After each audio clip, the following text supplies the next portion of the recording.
Hello students, I am Dr. Vinod Kamble. In this video, we are going to see the various functions of stock exchange. The very first function is listing of securities. सबसे पहले listing का मतलब होता है registration और securities मतलब shares और debentures, इनको कलेक्टिवली सिक्योरिटीज बोला जाता है। जो पब्लिक लिमिटेड कंपनीज होते हैं उन्होंने जो भी सिक्योरिटीज इशू किए हैं उसको लिस्टिंग या रजिस्ट्रेशन करने का काम जो होता है वो स्टॉक एक्सचेंजेस करते हैं। ना जब भी कंपनी अपने सिक्योरिटीज को पब्लिक को बेचती है तो पब्लिक को बेचने के बाद में कंपनी क्या करते हैं, अपनी सिक्योरिटी को एक या एक से ज्यादा स्टॉक एक्सचेंज के अंदर रजिस्टर करवा सकते हैं, जिसकी वजह से कंपनी जो है वो अपना जो कैपिटल है वो रेज कर सकती है बाय इशू ऑफ शेयर, और लोग क्या कर सकते हैं वो सिक्योरिटीज के अंदर डीलिंग कर सकते हैं। जैसे मैंने आपको मीनिंग बताया था कि stock exchange is a place where securities are traded या बॉट एंड सोल्ड। मतलब ये ऐसी जगह है जहाँ पे सिक्योरिटीज को बेचा खरीदा जाता है। बट सिक्योरिटीज में अगर आप चाहते हो कि आपके कंपनी के सिक्योरिटीज में ट्रेडिंग हो तो उसके लिए आप लोगों को पहले वो सिक्योरिटी को किसी भी स्टॉक एक्सचेंज के अंदर रजिस्टर करवाना पड़ेगा, लिस्टिंग करवाना पड़ेगा। सिक्योरिटीज में ट्रेडिंग होने के लिए उसका लिस्टिंग बहुत जरूरी होता है, तो स्टॉक एक्सचेंज जो होता है वो सिक्योरिटीज का लिस्टिंग करवाता है। दूसरा है सस्पेंशन या डीलिस्टिंग या withdrawal of securities from trading. Now suspension, delisting और विड्रॉवल, ये तीनों का मतलब होता है सिक्योरिटीज को ट्रेडिंग में से निकाल देना या स्टॉक एक्सचेंज में से निकाल देना। तो स्टॉक एक्सचेंज जो है वो सिक्योरिटीज को स्टॉक एक्सचेंज में से या ट्रेडिंग में से निकाल भी सकते हैं या सस्पेंड भी कर सकते हैं। उसका रीजन ये होता है कि स्टॉक एक्सचेंज के कुछ रूल्स एंड रेगुलेशंस होते हैं जो हर एक कंपनी को फॉलो करने पड़ते हैं अगर वो अपने सिक्योरिटीज को उस पर्टिकुलर स्टॉक एक्सचेंज में रजिस्टर करवाना चाहते हैं। तो इनकेस अगर कंपनी ने वो रूल्स एंड रेगुलेशंस को फॉलो नहीं किया तो स्टॉक एक्सचेंज क्या करता है, वो कंपनी के जो भी सिक्योरिटीज लिस्टेड है उसको वहां से सस्पेंड कर देते हैं या वहां से निकाल देते हैं। उसके बाद में फिर कोई भी वो सिक्योरिटीज में डीलिंग नहीं कर पाएगा। नाउ डायरेक्टली यहाँ पे जो सिक्योरिटीज है उसको सस्पेंड या डीलिस्ट नहीं किया जाता है। पहले स्टॉक एक्सचेंज जो होते हैं वो कंपनी को रीजनेबल अपॉर्चुनिटीज वगैरह देते हैं, उनको नोटिस वगैरह भेजे जाते हैं, उनको रीजन पूछा जाता है कि उन्होंने एक पर्टिकुलर रूल को क्यों नहीं फॉलो किया। अगर रिपीटेडली अगर कंपनी ने सेम मिस्टेक अगर की, रूल्स एंड रेगुलेशंस को फॉलो नहीं किया, तो फिर बाद में स्टॉक एक्सचेंज जो है वो उसके अगेंस्ट स्ट्रिक्ट एक्शन लेके उनके सिक्योरिटीज को ट्रेडिंग में से डीलिस्टेड कर देते हैं या सस्पेंड कर देते हैं। तो इस तरीके से स्टॉक एक्सचेंज सिक्योरिटीज का लिस्टिंग भी करवाते हैं और डीलिस्टिंग भी करवा सकते हैं। Next function is mobilization of saving. Stock exchange जो होता है वो छोटे बड़े जो भी इन्वेस्टर्स होते हैं उनको सिक्योरिटीज के अंदर इन्वेस्ट करने के लिए मोटिवेट करते हैं। मतलब जो भी इन्वेस्टर्स है वो लोग क्या कर सकते हैं, अलग अलग कंपनी के जो भी सिक्योरिटीज है उसको बाइंग और सेलिंग कर सकते हैं। तो एक तरीके से यहाँ पे क्या हो रहा है, लोगों की जो सेविंग्स है वो मोबिलाइज हो रही है। मतलब लोग वो पैसे को घर में आइडियल रखते हैं, उससे अच्छा लोग यहाँ पे क्या कर रहे हैं, बिकॉज ऑफ स्टॉक एक्सचेंज उसको अलग अलग जगह पे इन्वेस्ट कर पा रहे हैं और उसकी वजह से उनको एक इनकम का सोर्स भी अवेलेबल होता है। मतलब वो लोग उसके थ्रू डिविडेंड और इंटरेस्ट वगैरह कमा सकते हैं। इस तरीके से लोगों की सेविंग जो होती है यहाँ पे मोबिलाइज हो रही है। मतलब लोग अपने पैसे को अलग अलग जगह पे इन्वेस्ट कर पा रहे हैं because of the stock exchange. Capital formation, जैसे मैंने आप लोगों को बताया कि जो स्टॉक एक्सचेंज जो होता है वो सेविंग को मोबिलाइज करते हैं, जहां पे लोग क्या करते हैं, अपने जो भी सेविंग्स है उसको कंपनीज के अंदर वगैरह इन्वेस्ट करते हैं। जैसे वो लोग शेयर्स परचेस करते हैं, डिवेंचर्स परचेस करते हैं, कोई भी गवर्नमेंट सिक्योरिटीज वगैरह परचेस करते हैं। और ये सेविंग को इन्वेस्टर्स के पास से लेके कंपनीज क्या करती है उसको प्रोडक्टिव पर्पज के लिए यूज करते हैं। मतलब कंपनी जो होते हैं उनके लिए जो भी चीजें लगती है, जैसे प्लांट एंड मशीनरी परचेस करना है या कोई भी असेट दूसरा परचेस करना है, कोई भी टेक्नोलॉजी परचेस करना है, तो कंपनी वो पैसे से परचेस कर सकती है। तो देखो स्टॉक एक्सचेंज की वजह से दोनों को भी फायदा हो रहा है। लोगों को इन्वेस्टमेंट अपॉर्चुनिटी भी मिल रही है जो हमने देखा मोबिलाइजेशन ऑफ सेविंग के अंदर, और दूसरा कंपनीज जो है उनको भी फाइनेंस अवेलेबल हो रहा है, जिससे वो लोग क्या करते हैं, उनको जो भी असेट्स परचेस करने वो असेट भी यहाँ पे परचेस कर सकते हैं। Next function is pricing of the security. Stock exchange जो होता है वो हर एक सिक्योरिटी की वैल्यू या प्राइस जो होते हैं वो डिसाइड करते हैं on the basis of demand and supply factor. मतलब यहाँ पे जो भी कंपनीज प्रॉफिटेबल होते हैं या जो भी कंपनीज का ग्रोथ अच्छे से होते हैं, ऑब्वियसली उनका वैल्यू जो होता है हायर होता है। क्यों? बिकॉज जो कंपनी प्रॉफिटेबल है, जिनका ज्यादा ग्रोथ हो रहा है, उनके सिक्योरिटीज का डिमांड ज्यादा है। जब डिमांड ज्यादा होता है तो ऑब्वियसली आपके सिक्योरिटीज का प्राइस क्या हो जाता है, यहाँ पे ज्यादा हो जाता है। तो इस तरीके से ये स्टॉक एक्सचेंज क्या कर रहा है, हर एक सिक्योरिटीज का प्राइस डिसाइड कर पा रहा है कि कितने प्राइस में उनके सिक्योरिटीज बिकेंगे।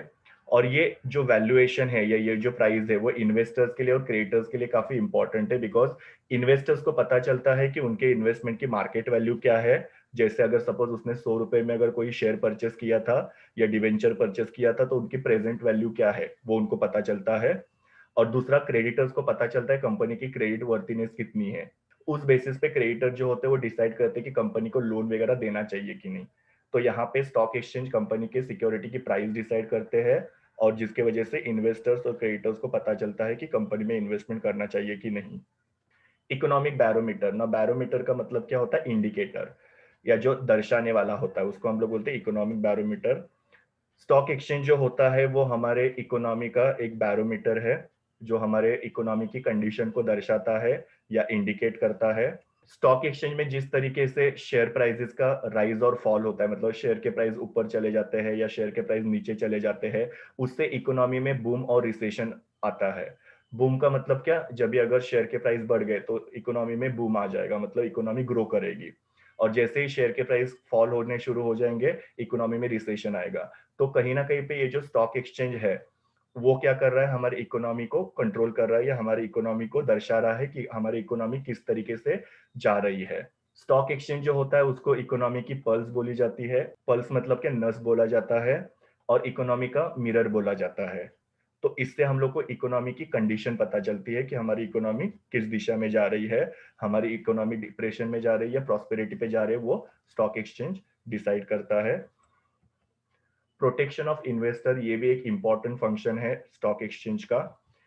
स्टॉक एक्सचेंज जो है हर एक इन्वेस्टर को प्रोटेक्ट करता है, बिकॉज स्टॉक एक्सचेंज में सिर्फ जो लिस्टेड सिक्योरिटीज होते हैं उनमें ही ट्रेडिंग हो सकता है। लिस्टेड मतलब कि जो रजिस्टर्ड सिक्योरिटीज है उनमें ही ट्रेडिंग हो सकता है, उसके अलावा कोई भी यहाँ पे सिक्योरिटीज में ट्रेडिंग नहीं होता है। स्टॉक एक्सचेंज जो होता है वो हर एक कंपनी को पहले वेरीफाई करता है कि कंपनी कितनी साउंड है, कितनी अच्छी है, और उसके बाद में ही वो कंपनीज के जो सिक्योरिटीज होते हैं उनको स्टॉक एक्सचेंज में लिस्टिंग करवाया जाता है।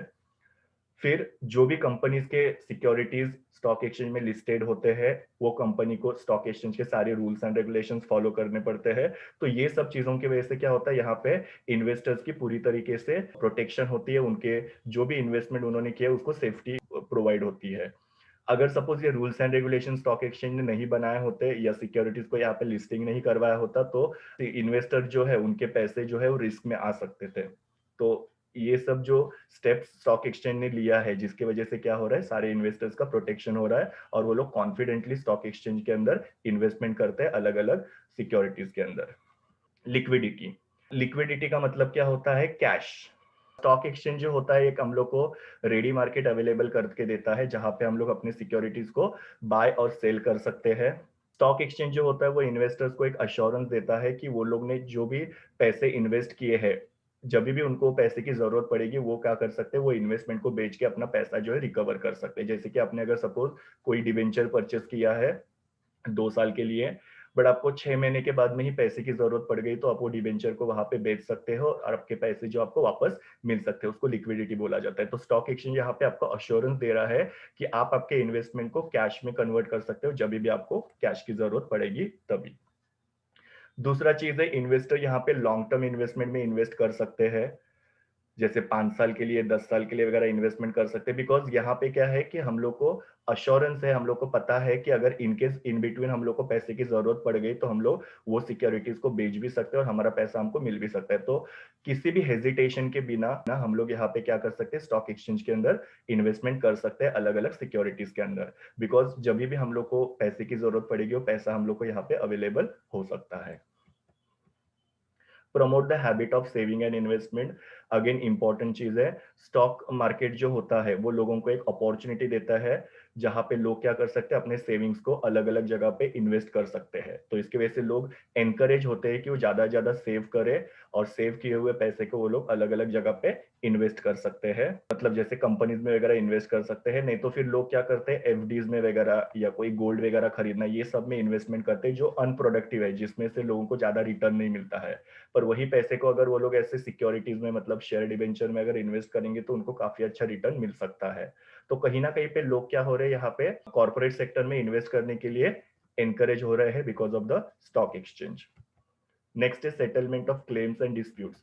अगर किसी भी इन्वेस्टर और कंपनी के बीच में कोई भी डिस्प्यूट अगर होता है, वो डिस्प्यूट को सॉल्व करने का जो काम होता है वो स्टॉक एक्सचेंज करता है। वो प्रोसीजर को वो लोग फॉलो करके इन्वेस्टर और कंपनी होते हैं उनके बीच के जो भी डिस्प्यूट्स होते हैं उनको सॉल्व किया जाता है। नेक्स्ट है रजिस्ट्रेशन ऑफ ब्रोकर्स। ना ब्रोकर्स जो होते हैं वो कंपनी को सिक्योरिटीज बेचने में और इन्वेस्टर्स को सिक्योरिटी परचेस करने में हेल्प करते हैं। जो भी एज अ ब्रोकर काम करना चाहता है स्टॉक एक्सचेंज में, उन लोगों को क्या करना पड़ता है, स्टॉक एक्सचेंज के साथ अपना रजिस्ट्रेशन करना पड़ता है, स्टॉक एक्सचेंज पे मेंबरशिप लेना पड़ता है। Without registration with the stock exchange कोई भी person as a broker act नहीं कर सकता है। मतलब कोई भी पर्सन जो है वो लोगों के शेयर वगैरह बाइंग और सेलिंग में वगैरह हेल्प नहीं कर सकता जब तक वो रजिस्टर्ड नहीं है। तो उनको रजिस्टर करवाना पड़ता है, अपने आप को मेंबरशिप लेना पड़ता है, उनको मेंबरशिप का कार्ड मिलता है।